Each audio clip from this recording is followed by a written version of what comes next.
Very good morning, dear student. Welcome to the Sukhas Point.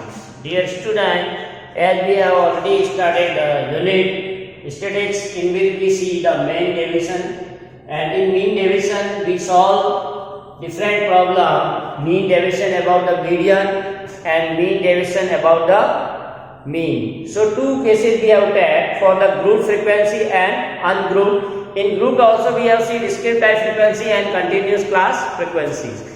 But there are some still we can say limitation of the mean deviation. So we see what are the limitation of the mean deviation and what is the remedy for this, or we have learned more standard method that today we have to discuss in this video. So it is a very important that you should watch this very carefully. So let's start.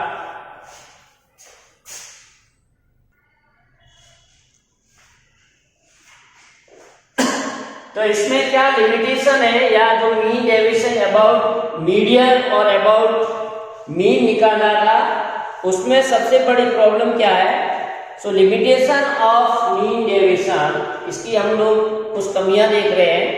वो क्या है? In a series where the degree of variability is very high. कोई series ऐसी है जहां पर degree of variability is high. तो मैंने पहले एक एग्जांपल दिया था जहां मैनेजर की सैलरी बहुत ज्यादा है और वर्कर की बहुत कम है, यानी वेरिएबिलिटी बहुत ही ज्यादा है. ठीक है. The median does not represent central tendency. तो 10th में भी हमने देखा था जैसे हमने एग्जांपल दिया था, एक वर्कर की 300 रुपए है और एक मैनेजर की 3 लाख है, और उनके बीच में अगर आप मीडियन निकालोगे तो लगभग 10,000 के आसपास आएगा. तो 10,000 से वर्कर का कोई लेना देना नहीं, तो उसको 300 ही मिल रही. तो जहां variability is very high, the median does not represent central tendency. तो जब मीडियन सेंट्रल टेंडेंसी सही नहीं दे रहा है तो उसका मीन डेविएशन अबाउट मीडियन निकालेंगे तो वो उसका भी कोई वैल्यू नहीं है, तो ज्यादा वो इफेक्टिव नहीं है और रिलायबल नहीं है. Then mean deviation about median is not reliable, तो उसको हम रिलायबल नहीं मानेंगे. तो पहला कमी ये हो गया कि मीन डेविएशन अबाउट मीन निकालेंगे, जहां वेरिएबिलिटी आई वहां काम नहीं करेगा. दूसरा जैसे ये कि sum of the deviation from mean is more than the sum of the deviation from the median, which is scientific not correct. यानी जब आप मीन डेविएशन अबाउट मीन निकालते हो और दूसरी प्रॉब्लम में मीन डेविएशन अबाउट मीडियन निकालते हो, तो जो मीन डेविएशन फ्रॉम मीन निकालते हो वो हमेशा सम ज्यादा होता है मीडियन से. तो सेम ही प्रॉब्लम का अगर आप मीन डेविएशन अबाउट मीन निकालोगे और मीन डेविएशन अबाउट मीडियन निकालोगे तो दोनों में डिफरेंस आएगा. तो फिर उनसे जो रिजल्ट आएगा तो वो रिलायबल नहीं है, साइंटिफिक रिजल्ट नहीं है. राइट. और तीसरा प्रॉब्लम है it is calculated based on absolute value. तो जैसे कि हमने फॉर्मूला यूज किया था, तो हम लोग क्या करते थे, mode of xi minus x बार, या हम क्या लेते थे, mode of xi minus m. तो हम लोग जो नेगेटिव वैल्यू आती थी उसको भी पॉजिटिव कर देते थे, और पॉजिटिव आती है पॉजिटिव है. तो जो नेगेटिव वैल्यू है उनका कोई मीनिंग ही नहीं है, मीनिंगलेस हो गई. यानी हमने माइनस यू ही अपने हिसाब से कैलकुलेशन के हिसाब से हटा दिया. तो ज्यादा ये साइंटिफिक या रिलायबल ये नहीं है, क्योंकि हम लोग एब्सोल्यूट वैल्यू ले रहे हैं लेकिन माइनस कहाँ गया, कुछ वैल्यू माइनस की आई कुछ प्लस की, तो माइनस आने का कोई इसका वैल्यू नहीं रही. तो इसीलिए इसको हम ज्यादा रिलायबल नहीं ले रहे. तो ये कुछ कमियां हैं जो मीन डेविएशन में है. Right. So for removing so we can say due to these limitation mean deviation cannot be subjected to further algebraic treatment. तो इसको अगर कहीं रिसर्च में यूज करते हैं तो ज्यादा ये ट्रूथ या can say not reliable. This implies that we must have some other measure of dispersion. तो ये जो आपका मेजर ऑफ डिस्पर्सन था, इसको हमने क्या नाम दिया था, मेजर ऑफ डिस्पर्सन. यानी डिस्पर्सन कैसा है ये हमने एक मेथड किया था मीन डेविएशन से पता करने के लिए, तो ये ज्यादा रिलायबल नहीं है. That's why we can search a new method which is some more effective in comparison to mean deviation. तो हमको कोई दूसरा मेथड ऐसा सर्च आउट करना पड़ेगा जो इससे थोड़ा ज्यादा। तो उसके लिए हम लोग कर रहे हैं variance and standard deviation, variance and standard deviation. So recall that while calculating the mean deviation about mean or median, absolute values of deviation are taken. जब हम लोग mean deviation निकालते हैं तो हम लोग क्या लेते हैं? Absolute values, means magnitude, or we take only positive number or sign may be converted into positive. The absolute value were taken to give meaning to the mean deviation, otherwise the mean deviation may cancel out. और ये हम इसलिए लेते थे, अगर ये नहीं लेंगे तो माइनस प्लस जीरो हो जाएगा, तो कोई मीनिंग बिल्कुल नहीं रहेगा। That's why so now another way to our, तो ये हम लोग क्यों लेते थे? क्योंकि कुछ वैल्यू हमारी पॉजिटिव आती थी, कुछ वैल्यू नेगेटिव आती थी, राइट? तो इस नेगेटिव पॉजिटिव को ऐड करो तो जीरो आ जाएगा मान लो। तो इसको हटाने के लिए हमने ये ऑप्शन दिया था कि इन सबको प्लस कर लें, तो ये जीरो नहीं होगा, ये होगा। अब इस डिफिकल्टी को रिमूव करने का दूसरा तरीका है। दूसरा क्या तरीका है? इनका स्क्वायर करो, इसका स्क्वायर करो, इसका स्क्वायर करो, इसका स्क्वायर करो, स्क्वायर सब पॉजिटिव होगा। Then if you add that is also not zero, तो वो भी जीरो नहीं होगा। तो जो आपने मॉड्यूलस पहले लेके एक प्रॉब्लम को सॉल्व किया था, उसी तरह से हम उसका स्क्वायर लेकर के भी कर सकते हैं। So another way to overcome this difficulty arrived due to the sign of the deviation is taken square of all the deviation. ये जितने भी डेविएशन आ रहे हैं इनका हम लोग स्क्वायर ले लेंगे। Obviously all these square of the deviation are positive, तो ये सभी स्क्वायर है वो पॉजिटिव हो जाएगा। यानी हम लोग क्या करेंगे, अब जैसे ये था xi माइनस एक्स बार, पहला क्या होगा x1 माइनस एक्स बार, अब मॉडुलस लेते थे, अब स्क्वायर ले लेंगे।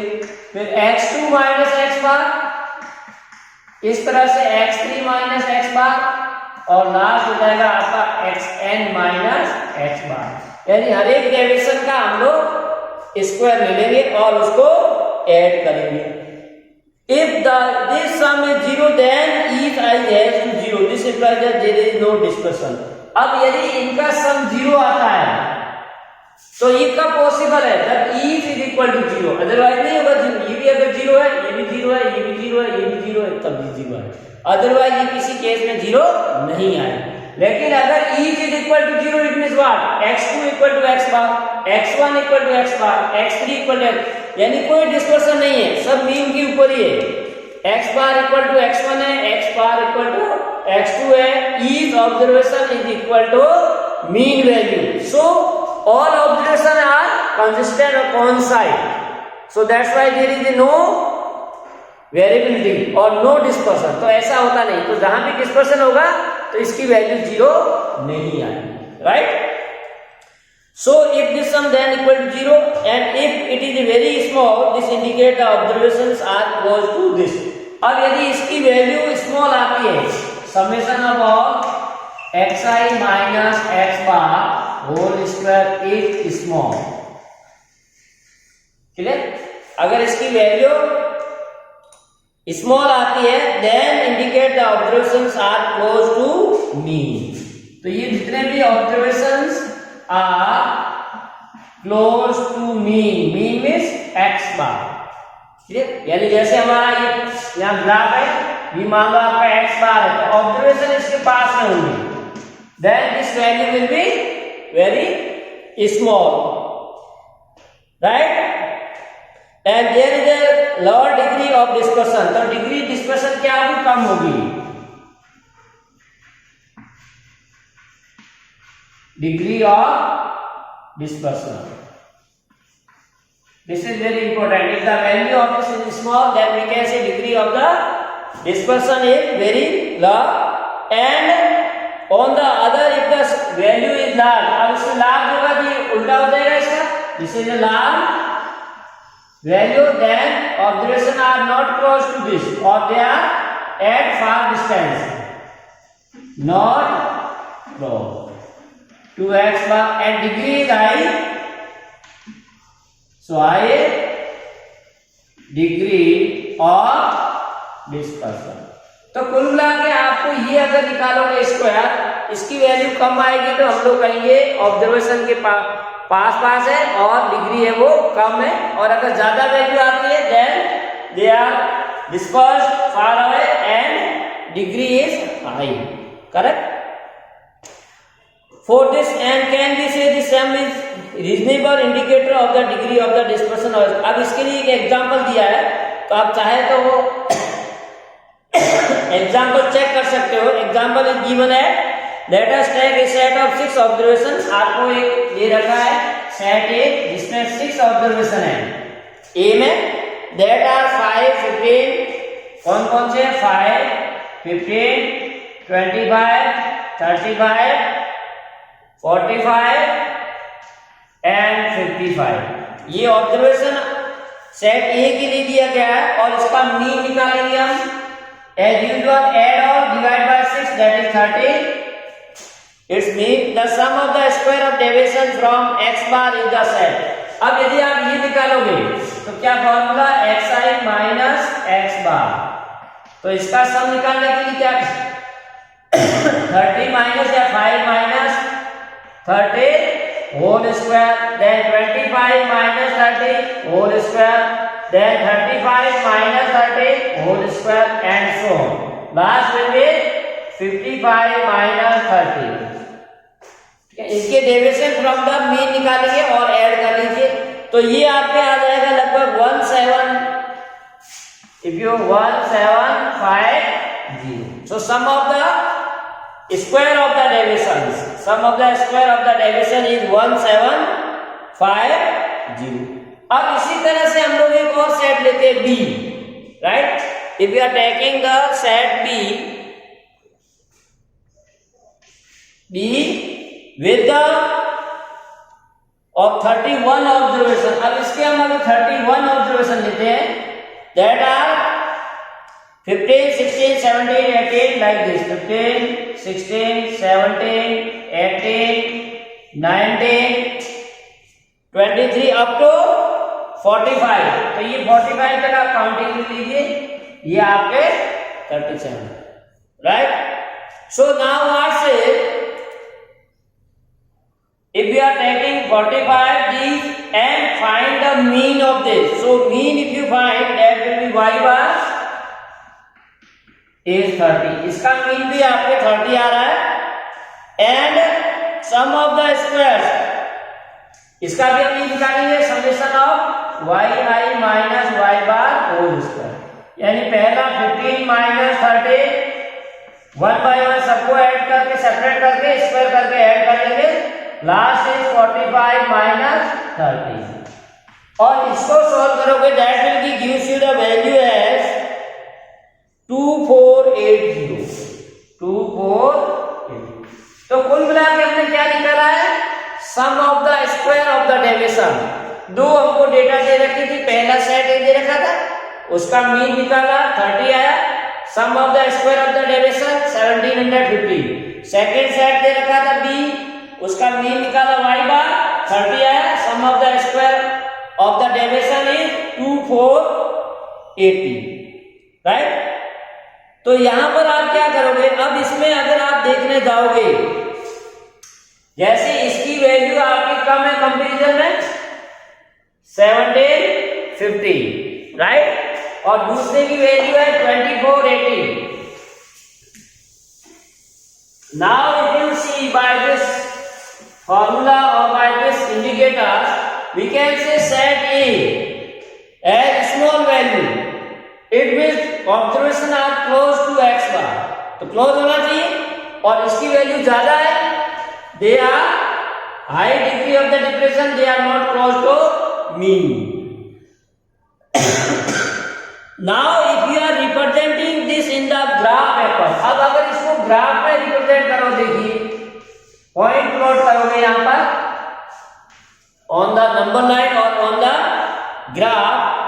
अगर आप ग्राफ में करोगे 0, 5, 10, 15, 20, 25, then 30, 35, 40, 45, 50 and 55. तो हमारा मीन आ रहा है इसका 30, तो ये आपका मीन यहां हो गया. This is x bar, right? Now observation are 5, 15. तो इंडिकेट कीजिए 5, 15, 25, 35, 45 एंड 55, राइट? तो यहां से आपको पता चल रहा है कि ये पास में नहीं है, x बार से ये इतना दूर है, ये इतना दूर है। अब अगर मान लो इसका आप करोगे ऑब्जर्वेशन 50, 60, 70 सेकंड बी को अगर ग्राफ में रिप्रेजेंट करते हो तो देखिए ये भी हो जाएगा 0, 5, 10, 15, 20, 25, 30, 35, 40, 45 एंड 50, 55। इसका मीन कितना है? इसका भी 30 है, this is 30 x bar। Now points are 15, 16, 17, 18, 19 up to 45। तो 15 से शुरू है, तो 15, 16, 17, 18, 19 like this up to this is 45। So what we see? So if you see that the observation or the data in the B set is very close to each other in comparison to data in set A और B में जो हमने किया है, graph से आप देखोगे तो क्या आ रहा है इंफॉर्मेशन कि A वाले जो डेटा है वो तो आपस में एक दूसरे से दूर है और B वाले वो आपस में या मीन के पास में, ये देखो मीन के कितने पास में सब, और ये मीन से इतने दूर, ये 5 पे 30 पे, डिफरेंस 25 का, ये 30 पे ये 15 पे, ये 30 पे ये 45 पे, तो 15-20 का ही। तो बी वाले का जो है वो क्लोज, लेकिन ये इंफॉर्मेशन उल्टा दे रहा है, ये क्या कह रहा है जिसकी वैल्यू कम है वो क्लोज होगा, लेकिन वैल्यू तो कम इसकी थी, ये क्लोज नहीं है, और ये वैल्यू कम क्लोज नहीं है, तो ये उल्टा दे रहा है। तो दोनों का उल्टा आ रहा है, कारण क्या है? It means this method is again not a proper if you are taking only sum of the square of the deviation, ठीक है ना? ये क्यों हो रहा है? क्योंकि देखिए इसमें तो सिर्फ 5 या 6 नंबर ही है, इसमें सिर्फ 6 नंबर है, लेकिन इसमें टोटल आपके नंबर ज्यादा है, ये है आपके total. For set B we are taking the number of 31 observation, तो ये 31 ऑब्जर्वेशन का है, ये इसीलिए प्रॉब्लम आ रहा है। दोनों के नंबर ऑफ ऑब्जर्वेशन बराबर होते, मीन निकालते और डेविएशन निकालते तो लगभग सेम आ रहा। तो इस डिफिकल्टी को या प्रॉब्लम या लिमिटेशन को दूर करने के लिए हमको क्या करना पड़ेगा? We have to divide by the n और we have to find the mean. तो आपको क्या करना पड़ेगा? इसका मीन निकालना पड़ेगा। So we find the mean for set A. Mean of the sum of the square of the deviation, इसका मीन निकालना है। किसका मीन निकालेंगे? Mean of sum of squares of the deviation, that is we have to find what 1 by n summation of xi minus x bar. तो पहले वाले का कितना है? Mean 1750 divided by number of 6, number of observation is 6, तो ये आ जाएगा आपका 291 इफ यू डिवाइड 291.7। इसी तरह से सेकंड का निकालेंगे हम mean for set B 1 by n summation of yi minus y bar whole square. तो सेकंड का कितना है? 2480 और n कितना है? 31। अब आप इसको डिवाइड कीजिए, दैट इज 80। तो ये अब सही आया, 80 आ गया। अब देखिए दोनों को कंपैरिजन कीजिए, तो सेट बी की वैल्यू क्या कम आ रही? सेट बी की वैल्यू कम आ रही, कम आएगी तो क्या करेंगे? क्लोज टू x, तो यहाँ क्लोज टू x आ रहा है। अब सेट ए की इसके कंपैरिजन में हाई है 291, हाई है तो डिस्पर्शन ज्यादा है, वेरिएबिलिटी ज्यादा है, स्कैटर्ड ज्यादा है, या हम कहें मीन वैल्यू से ज्यादा, वो भी ग्राफ कह रहा है। तो अब ये दोनों बातें सही कह रहा है, ग्राफ कह रहा है कि दूर दूर फैला हुआ है, ये भी कह रहा है ज्यादा है, इसका दूर फैलेगी। यहाँ ग्राफ कह रहा है पास पास में और वैल्यू भी कम है, इसका मतलब दोनों से, इसका मतलब we have to find the accurate answer, we should always find the mean of the sum of square of the deviation, mean of sum of the square of deviation, and that is known as a variance. इसी को हमने नाम दे दिया है variance.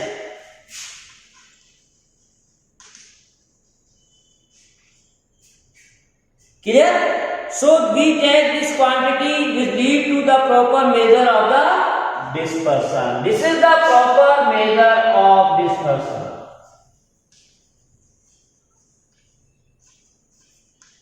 Proper में हमको सही इंफॉर्मेशन मिल रही है कि डिस्पर्शन कैसा होगा।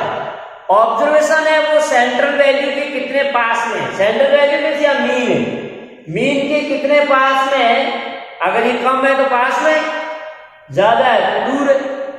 तो सही वैल्यू हमको किससे मिल रही है, इस फॉर्मूले से, राइट। और इसी फॉर्मूले को हमने कह दिया है variance.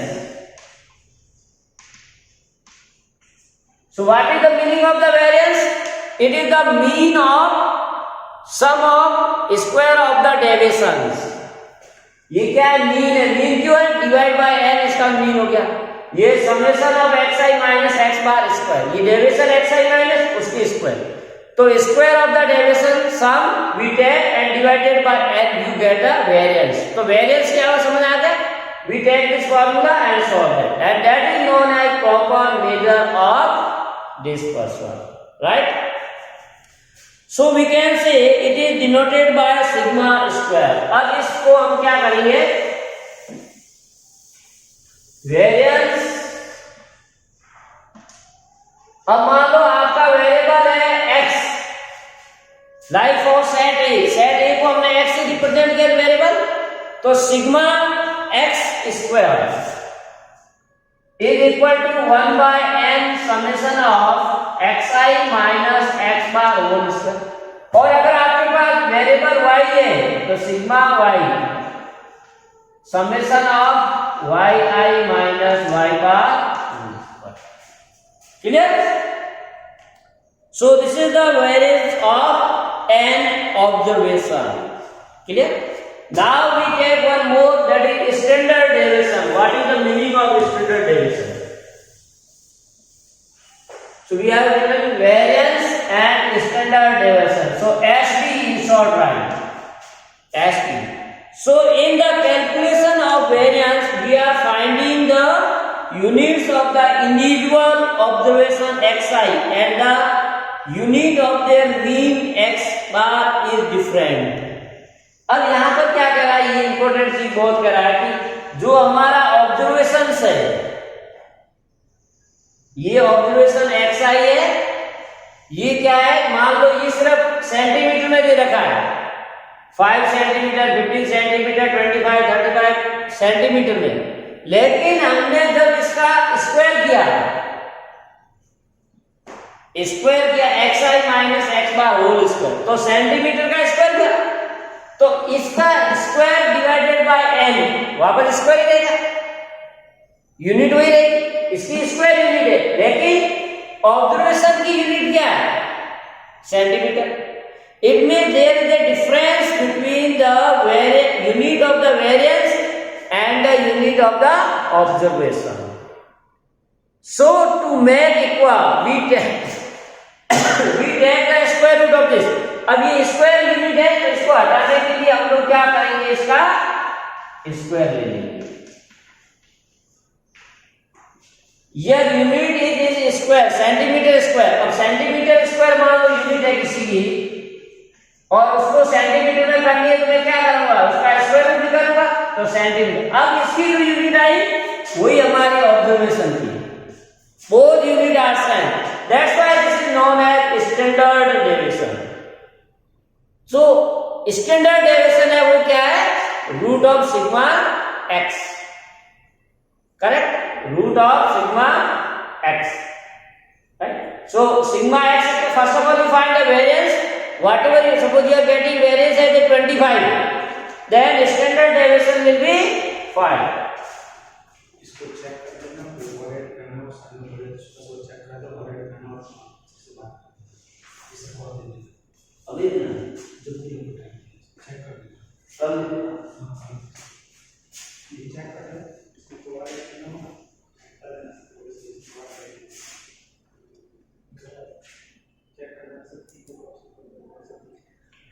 so standard deviation is root of sigma x square. This is clear. So formula we can write for the standard deviation is the standard deviation is root of what?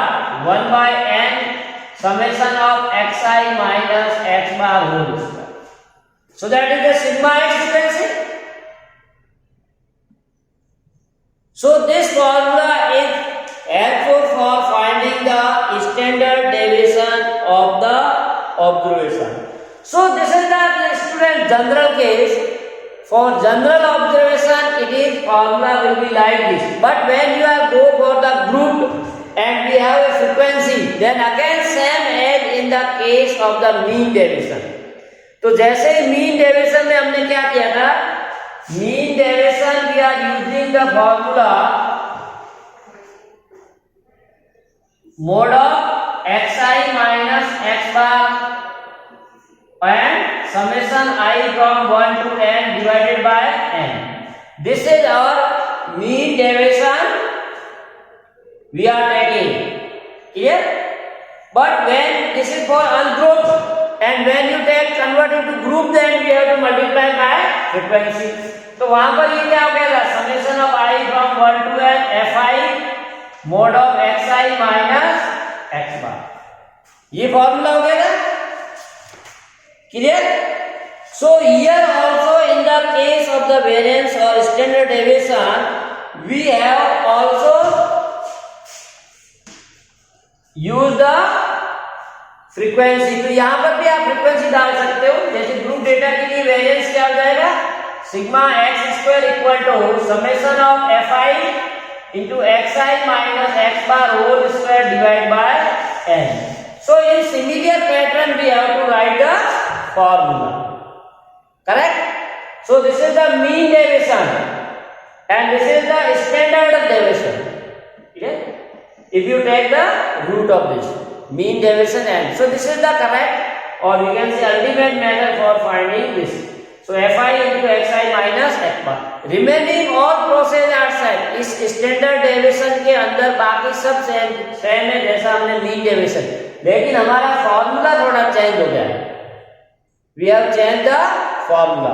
अब जैसे एक एग्जांपल लेते हैं हम for ungrouped data. For ungrouped data, how to find the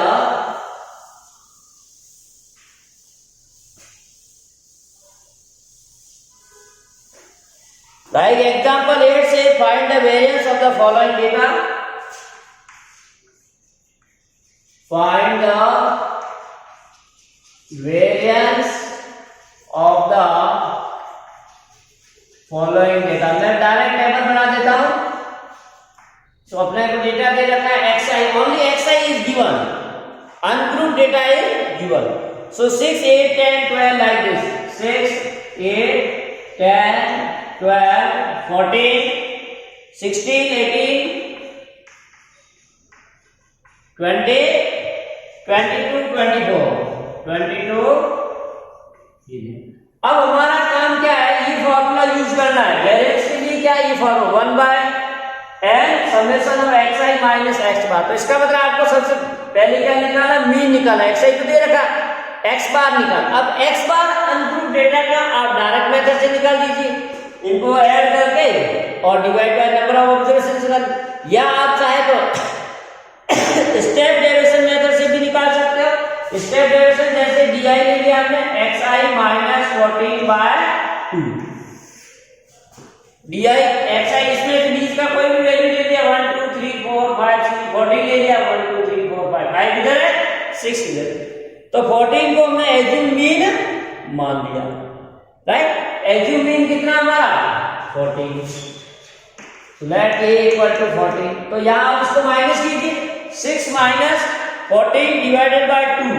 6 minus 14 8 minus 8 divided by 2 that is minus 4. अब इसका 8 minus 6 divide by minus 3, 10 minus 14, 4 divide by 2, 12 minus 2 minus 1, 14 minus 40 0। अब इसी तरह से चलता रहेगा वापस 16 2 1 2 3 4, राइट। तो इस तरह से ये आपका आ जाएगा। ये हमने 10th क्लास में पढ़ा है एज्यूम मीन से कैसे मीन निकालते हैं, right. Now we can find the mean. तो मीन इक्वल टू क्या हो जाएगा, x bar equal to a plus summation of bi upon n, clear. n equal to h and n। तो आपको इसका सम करना पड़ेगा। तो सम का ये तो -4 तक है, ये कैंसिल इसमें 5 रहेगा, समेशन ऑफ bi, ठीक है ना। -1 to -4 and 1 to +4 are cancel, minus plus only 5 is sum. So its sum is 5.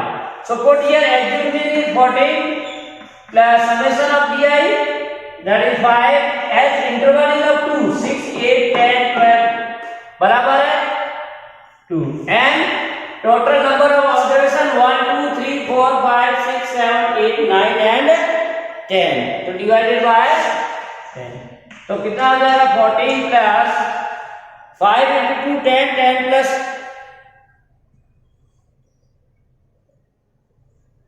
14 plus 5 तो 15 आ जाएगा, ठीक है ना। so this is the now after getting the mean we need what, xi minus x bar, from each observation we are subtracting the mean। तो इसको minus कर दीजिए xi minus x bar, और इसको डेरिवेशन कर दीजिए पहले, या फिर लास्ट में इसका स्क्वायर कर दीजिए, या साथ में कर दीजिए, जैसी आपकी इच्छा। xi minus x bar, here x bar is 15, actual mean क्या आ गया 15, एज्यूम हमने माना था 14 लेकिन मीन कितना है 15। तो अब क्या करोगे 6 माइनस 15, तो -9 आएगा, फिर दो दो कम होते जाएंगे, -7 -5 -3 और -1 and 16, then 16 minus 1 18 minus 3 5 7 and 9। तो बहुत आसान कैलकुलेशन हो गई। अब इसका हमको क्या चाहिए, स्क्वायर चाहिए, sum of the square of the deviation. तो इसका स्क्वायर कर लीजिए xi minus x bar whole, इसका a का square 81 49 25 9 1 1 9 25 49 and 81, right। now we need sum of this, इसका सम चाहिए, तो इनको ऐड कर लीजिए, सम of xi minus x bar. तो इसका सम आप लोग ध्यान से थोड़ा करना, क्यों इतना करना और इसको डबल कर लेना, that will be the give sum which is the 330। इसका सम आ जाएगा 330, right. Now dear student we have to use the formula. So variance equal to what is the formula, 1 by n summation of xi minus x bar whole square। 1 by n is 10, this is 330, so 33 is the variance, clear। now problem what says you have to find the variance of this number, and it says you have to find the standard deviation, variance with sigma square। अगर आपको standard deviation भी पूछा होता है तो क्या करते हैं, रूट ऑफ वेरिएंस, जो वेरिएंस आया उसका root,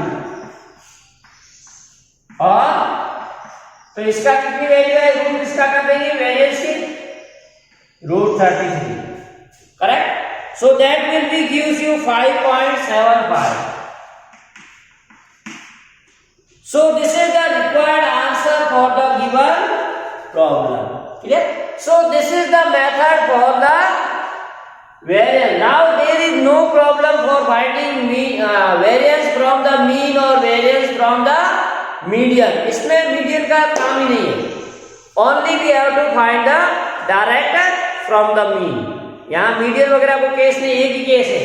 So this is the formula for finding the variance of the given ungrouped data। Now later on we see how to find the variance and standard deviation for the group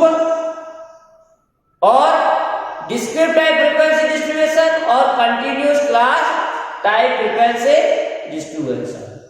So that we have to see in the later video. This is for today. So dear students, thanks for watching. Have a nice day. To be continue with us for more videos.